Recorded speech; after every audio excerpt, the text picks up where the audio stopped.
उत्पादन क्षमता है उसमें विस्तार करने बढ़ा रहे हैं। इसलिए आप जो 13 अप्रैल 2011 को TOR जारी हुआ था और जो 12 अप्रैल 2013 को उसकी अवधि समाप्त हो रही थी और TOR की वैधता रद्द हो रही थी, उसको बढ़ाने का निवेदन किया ताकि फिर शासन को गुमराह कर सके। बड़े दुख के साथ बोलना पड़ रहा है। अरे भैया आप मेरे खिलाफ कुछ भी बोलो, मैं तुम्हारे झांसे में नहीं आने वाला हूँ, क्योंकि मेरे को सरकार की जो गैर कानूनी कृत्य है और जो नलवा उसका फायदा उठाना चाहता है उसको तो मैं बोलूंगा ही। अगर मेरे को रोका गया तो ये माना जाएगा कि सरकार के अधिकारी पक्षपात कर रहे हैं। नलवा उद्योग ने 11 मई 2011 को आवेदन दिया कि वैधता की अवधि को बढ़ा दिया जाए TOR का, और उन्होंने वादा किया कि हम इंडक्शन फर्नेस में जो उत्पादन क्षमता उसका विस्तार करेंगे। और उन्होंने आवेदन नया लगा दिया, वो भी छत्तीसगढ़ सरकार के साथ जो अनुबंध है उसका उल्लंघन है। मंत्रालय के अधिकारी ने, भारत सरकार पर्यावरण मंत्रालय के अधिकारी ने नलवा उद्योग से रिश्वत खाकर, रिश्वत लेकर के 12 नवंबर 2013 को एक पत्र जारी कर दिया कि जो 13/4/11 का जो TOR है उसकी अवधि समाप्त हो रही है वैधता, जो 12/4/13 को समाप्त हो रही है उस तारीख से 1 साल के लिए और अवधि बढ़ाया जाता है। इस तरह पर्यावरण मंत्रालय भारत सरकार के अधिकारी ने रिश्वत लेकर के नलवा उद्योग से उसको गैर कानूनी फायदा पहुंचाने के लिए पत्र जारी किया और 1 साल का गैर कानूनी तरीके से TOR की वैधता अवधि को बढ़ा दी।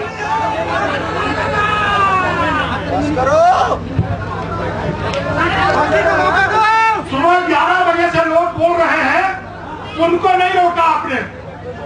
मैं तो जानबूझ करके इतने देरी में आया, मेरे को मालूम था ये अधिकारी 144 धारा का उल्लंघन करेंगे, मानेंगे नहीं, लोक सुनवाई को स्थगित नहीं करेंगे, इसलिए मैं 5 बजे के बाद आया। मेरे को तो यार मौका दे। आपकी जानकारी में मैं बताता हूँ, भारत सरकार के पर्यावरण मंत्रालय ने TOR के वैधता को लेकर के दिनांक 22 मार्च 2010 को एक मेमोरेंडम अधिसूचना जारी किया और उसने कहा कि 2 वर्ष से अधिक अवधि का वैधता TOR की वैधता अवधि को नहीं बढ़ाया जाएगा, ये उन्होंने सीमा बांध दिया।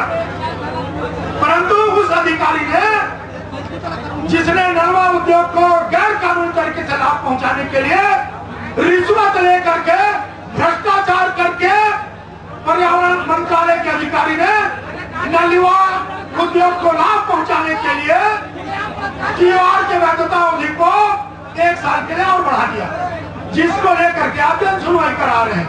जानते, समझते, बूझते, अनदेखी करते हुए लोग सुनवाई करा रहे हैं। अभी नलवा उद्योग ने अपनी परियोजना रिपोर्ट में बताया है कि ये जो विस्तार करेंगे इसके लिए कोयला गारे-बेलवा 4/6 IV/6, भैया 4/6 बोलने से पता नहीं तुम लोग बोलोगे तो गारे-बेलवा 4/6 ब्लॉक से वो 40 लाख टन कोयला लेंगे और 40 लाख टन क्षमता का कोल वासरी भी स्थापित करेंगे, ये नलवा उद्योग ने बताया है। मगर कोल वासरी का EIA रिपोर्ट अलग से नहीं दिया है, या उसमें नहीं दिया, उसने लिख दिया एक लाइन कि इस EIA रिपोर्ट में कोल वासरी का रिपोर्ट दर्ज नहीं ही उल्लेख सम्मिलित नहीं है। बताइए, अब आपको ध्यान से मेरी बात सुनेंगे। 40 लाख टन का कोयला नलवा प्राप्त करेगा 4/6 कोयला खदान से है, और 40 लाख टन का कोलवासरी भी बनाऊंगा बोल रहा है। जितना आपके ध्यान में हम लाना चाहते हैं कि 4/6 कोल ब्लॉक का कोयला उत्खनन का जो क्षमता है, प्रस्तावित है, अभी तो चालू नहीं हुआ, होने भी नहीं देंगे हम, जो प्रस्तावित है वो अधिकतम 40 लाख टन प्रति वर्ष का ही प्रस्तावित है। और उसको जिंदल ने अपने JSPL में उपयोग करने के लिए आवेदन लगाया था, जिसकी जन सुनवाई पिछले साल हुई। और अभी 10 फरवरी को, यही पिछले महीना 10 फरवरी को पर्यावरण स्वीकृति ले लिया है।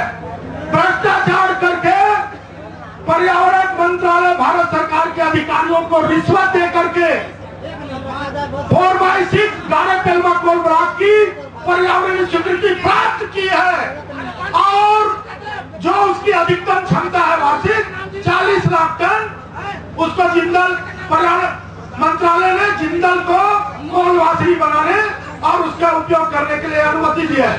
तो नलवा को 40 लाख टन प्रति वर्ष कोयला कहां से मिलेगा भैया? ये मोटी बात है। आप लोगों ने दर्ज क्यों नहीं किया, क्यों ध्यान नहीं दिया? कैसे 4/6 का कोयला नलवा को मिलेगा, वो भी 40 लाख टन प्रति वर्ष? वैज्ञानिक पर्यावरण विभाग नोट करेंगे सर, आदरणीय सर प्लीज नोट करेंगे। और हम आपको बता दें, आपको मालूम है, आम जनता को बता दें, जो हमारा विरोध कर रहे हैं उनको बता दें, भारत सरकार के पर्यावरण मंत्रालय ने 4/6 कोल ब्लॉक को मंजूरी दे दिया, पर्यावरण स्वीकृति 10 फरवरी को, 2 फरवरी 14 को। परंतु आपकी जानकारी में हम लाते हैं कि कोयला मंत्रालय भारत सरकार ने अंतर मंत्रालय ग्रुप, जो इंटर मिनिस्ट्रियल ग्रुप है, उसने इस 4/6 कोल ब्लॉक को रद्द करने, आवंटन रद्द करने का अनुशंसा किया है। जिंदल, आपकी जानकारी में लाते हैं, जिंदल कंपनी के झारखंड का कोल ब्लॉक, उड़ीसा का कोल ब्लॉक और मध्य प्रदेश का कोल ब्लॉक भारत सरकार ने रद्द कर दिया है सुप्रीम कोर्ट के दबाव में। और भारत के मीडिया समूह ने जो कानून का बात उठाया, जो धांधली की बात उठाई, कोल ब्लॉक स्कैम को उठाया, इसलिए सुप्रीम कोर्ट ने कड़ा एक्शन लिया है और CBI पर दबाव बनाया कि जांच करो सही ढंग से, नहीं तो आपको भी जेल भेजूंगा। तो भारत सरकार के कोयला मंत्रालय ने 4/6 गारा-पेलवा कोल ब्लॉक, जिस ब्लॉक से नलवा उद्योग अपने विस्तार के लिए कोयला लेना चाहता है और 40 लाख टन प्रति वर्ष क्षमता का कोलवासरी स्थापित करना चाहता है, उसको भारत सरकार ने अनुशंसित रद्द करने के लिए कोयला मंत्रालय ने उस कोल ब्लॉक आवंटन को रद्द करने की अनुशंसा किया, क्योंकि जिंदल ने बचने के लिए कोर्ट में आवेदन लगा रखा है। तो कोर्ट के मामले के कारण वो अभी रुका हुआ है, परंतु उस सरकार ने, उस इंटर मिनिस्ट्रियल ग्रुप ने आवंटन को रद्द करने के लिए अनुशंसा किया है, जिसने देश के अनेक कोल ब्लॉकों को रद्द किया है। वो आने वाले दिन में रद्द होना ही है, समझ गए? उसको कोई नहीं बचा सकता।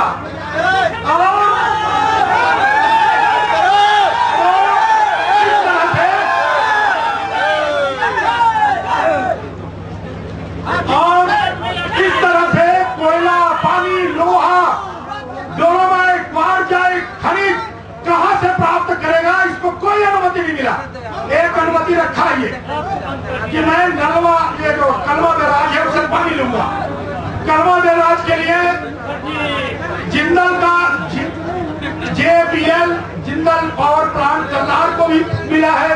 एक पाइपलाइन से कैसे पानी लेंगे दोनों, कैसे लेंगे, उसका परीक्षण कौन करेगा कि नलवा ज्यादा ले गया, जिंदल ज्यादा ले गया, कि दोनों भाई ज्यादा ले गए पानी, कौन उसका परीक्षण करेगा? ये भी सरकार के खिलाफ, छत्तीसगढ़ सरकार के खिलाफ नलवा बैराज के निर्माण और उसके जल आवंटन की जो गलत नीति है, जो गैर कानूनी तरीके से यह कार्रवाई हो रही, इसको लेकर के भी हम कोर्ट में जाने वाले हैं। बिना पर्यावरण सुनवाई के महानदी में नलवा बैराज बना रहे।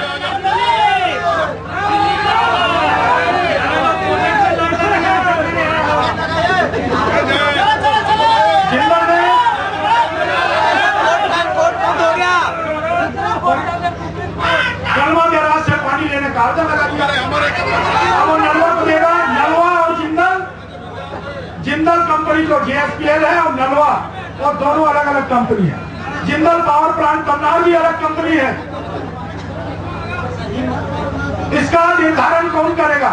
ये गैर कानूनी तरीके से ये आदेश कराया गया। हमारा कहना है नलवा उद्योग जो अभी वर्तमान में चल रहा है, इस पर आयरन का उत्पादन हो रहा है, कैप्टिव पावर जनरेट हो रहा है, और तमाम तरह के जो और संयंत्र स्थापित हैं, उसको कोयला कहां से मिलता है, उसको अपने रिपोर्ट नहीं होता। आप बताएं, अभी मैं पूछूंगा, अभी नलवा के अधिकारी जब आएंगे तो आप मेरे तरफ से जरूर पूछेगा, नहीं तो मैं हल्ला करूंगा कि इस नलवा उद्योग को आयरन और कच्चा लोहा कहां से मिलता है, डोलोमाइट कहां से मिलता है, क्या उसकी स्वीकृति है, क्या पानी कहां से मिलता है, क्या उसकी स्वीकृति है? ये तमाम चीजें आप मेरे को बताएंगे। हर बार लोग सुनवाई में बच के निकल जाते हैं। नलवा उद्योग को ये जो विस्तार परियोजना, इसको अगर ये स्वीकृत हो गया तो तराई माल गांव पूरी तरह से उजड़ जाएगा, उजलपुर गांव उजड़ जाएगा। इतना ज्यादा प्रदूषण होगा। प्रस्तावित परियोजना से carbon monoxide, sodium hydroxide, hydraulic acid सहित अनेक ज्वलनशील पदार्थ होगा, जिससे पारिस्थितिक तंत्र पर बहुत ज्यादा बुरा प्रभाव पड़ेगा, वनस्पति पर बुरा प्रभाव पड़ेगा, जैव मंडल पर बुरा प्रभाव पड़ेगा। नलवा उद्योग के चारों तरफ वन है और गांव की आबादी है, खेती बाड़ी है। जल जंगल जमीन पूरी तरह से प्रभावित होगा और अनेक जीव जंतु, जो सूक्ष्म जीव जंतु हैं, वो विलुप्त हो जाएंगे। नलवा के इस विस्तार से वनस्पति, अनेक प्रजातियां, वनस्पतियों के प्रजाति विलुप्त हो जाएंगे।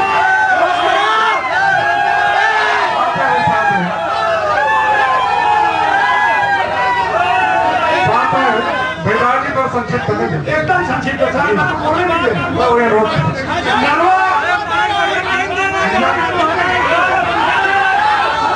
प्रस्तावित नलवा उद्योग का है और नलवा उद्योग के 10 किलोमीटर के अध्ययन क्षेत्र में 70 प्रदूषण फैलाने वाले उद्योग स्थापित है, संचालित है। पूंजी पत्र में इंदार वगैरह प्लांट स्थापित है, पावर प्लांट स्थापित है 10 किलोमीटर के भीतर, कोल माइंस स्थापित है। भारी प्रदूषण फैलेगा। और एक गंभीर बात मैं बताता हूं, नलवा उद्योग के से लगा हुआ केलो नदी बहती है, 300-400 मीटर में केलो नदी बहती है और केलो नदी के नीचे ढलान की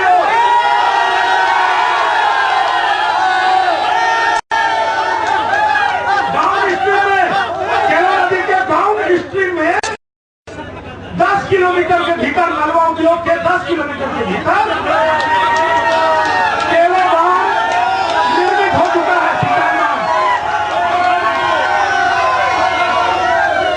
मेरी बेटी सविता ने भी बताया है, आपको दर्ज करेंगे।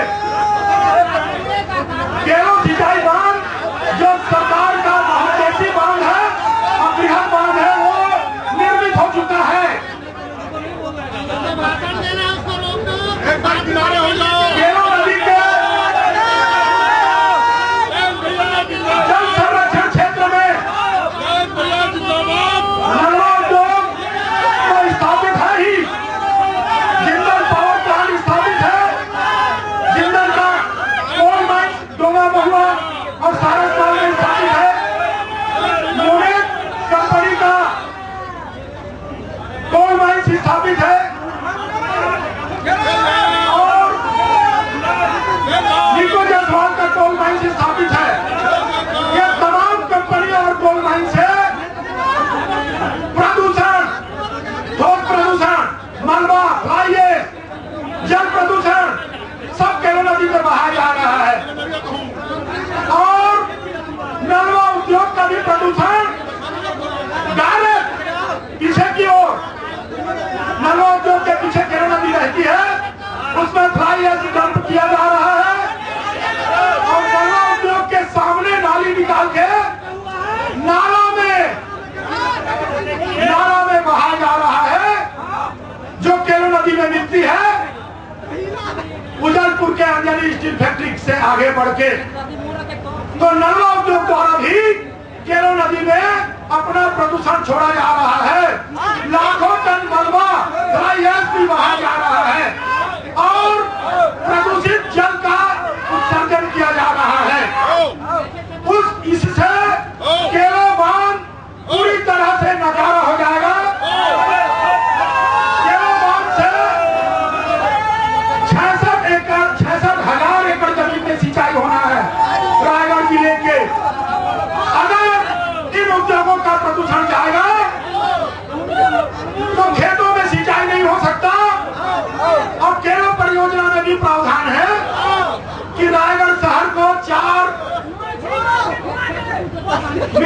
मिलियन घन मीटर पानी पेयजल के लिए आपूर्ति किया जाएगा। अगर केलो बांध में अगर नलवा उद्योग का, तमाम उद्योगों का प्रदूषण मिलेगा तो पेयजल के लिए वो उपयोगी नहीं रहेगा। केलो नदी के किनारे के जो दोनों तटों के गांव हैं, उनके लोगों को भी निस्तारी के लिए केलो नदी का पानी उपयोग में नहीं होगा, पेयजल के पानी पीने के लायक नहीं रहेगा। जानवर और पशु पक्षी भी केलो नदी से पानी पीते हैं। इस प्रदूषण के कारण वो भी पानी नहीं पी पा रहे हैं, उनकी भी निस्तारी नहीं हो पा रही है। हो गया साहब, बहुत हो गया। अरे पूरी किताब ले गया है। पर्यावरण संरक्षण कानून 1986 के तहत भारत सरकार के पर्यावरण मंत्रालय ने उसी कानून के तहत ये अधिसूचना 2006 में 14 सितंबर 2006 को जारी किया और उसमें संशोधित किया 2009 में। उस नोटिफिकेशन के का प्रावधान है कि उद्योग द्वारा जन सुनवाई के लिए निवेदन देने के 45 दिन के अंदर में लोक सुनवाई हो जाना चाहिए। हम बार बार बोलते हैं मगर आप लोग नहीं मानते, तो आज ये बोल रहे हैं कि ये जो लोक सुनवाई है उद्योग द्वारा आवेदन देने के 45 दिन से कहीं ज्यादा दिन में ये लोक सुनवाई आज हो रही है। 144 के प्रभाव रहते हुए और इस तरह यही अधिसूचना 2006 का प्रावधानों का घोर उल्लंघन किया है। ये अधिसूचना का उल्लंघन करते हुए नलवा उद्योग ने ये रिपोर्ट फर्जी बनाया है, मनगढ़ंत और छाट करके त्रुटिपूर्ण बनाया जानबूझ करके और झूठे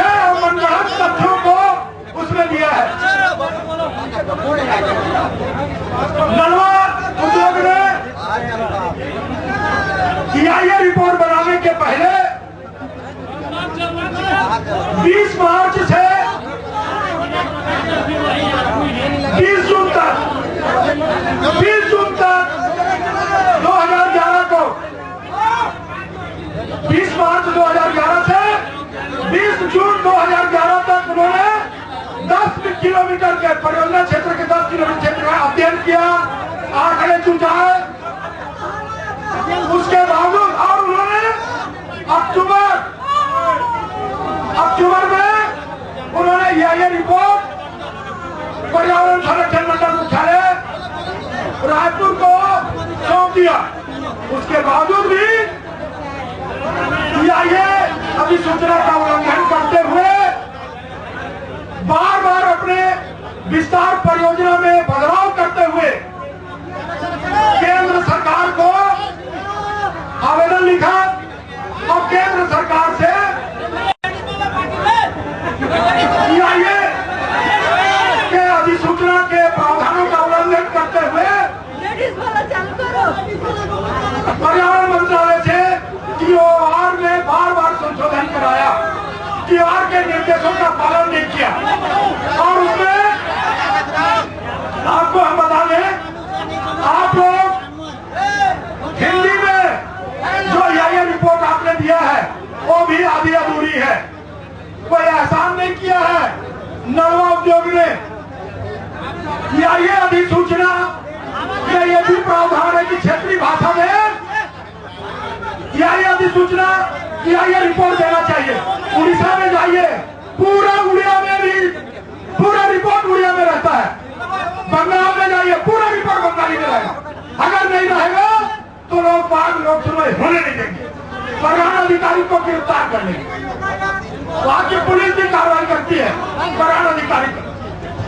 तो ये अधिसूचना का उल्लंघन बार बार कर रहे हैं इन्होंने। फिर काफी खोलिए ये जो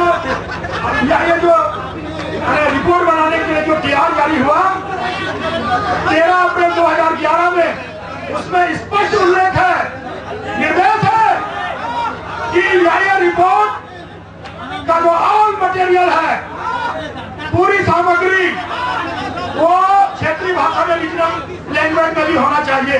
हमारा रीजनल लैंग्वेज तो हिंदी है भैया, मगर आपको हम बता दें, यह जो रिपोर्ट आप लोगों ने हिंदी में हमको दिया है, नलवा ने आपको सौंपा है, वो भी पूरा हिंदी में नहीं है।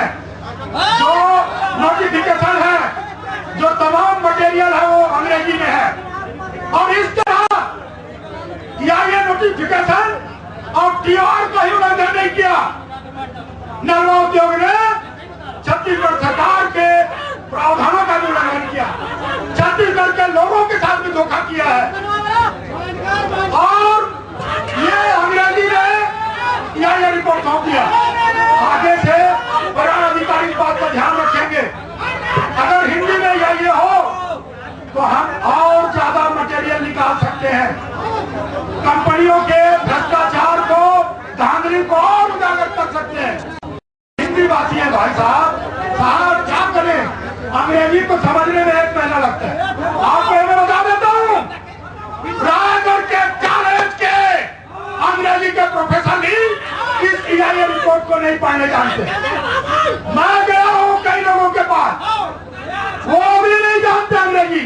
ये रिपोर्ट को मैं अंग्रेजी में खराब लिखा मैं नहीं बोल रहा हूँ, अंग्रेजी को समझते नहीं रायगढ़ के लोग।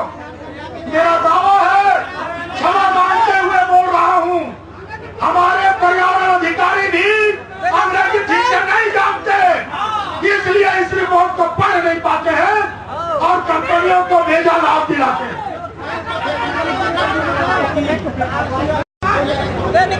मैंने पहले बताया है, भारत सरकार के मंत्रालय ने 11 अप्रैल को 4/6 कॉन्ट्रैक्ट को रद्द करने का अनुशंसा किया है और हमारे महाशय भाई साहब उसी को राज से जोड़ लेना चाहते हैं, इसको रद्द कराएं भाई।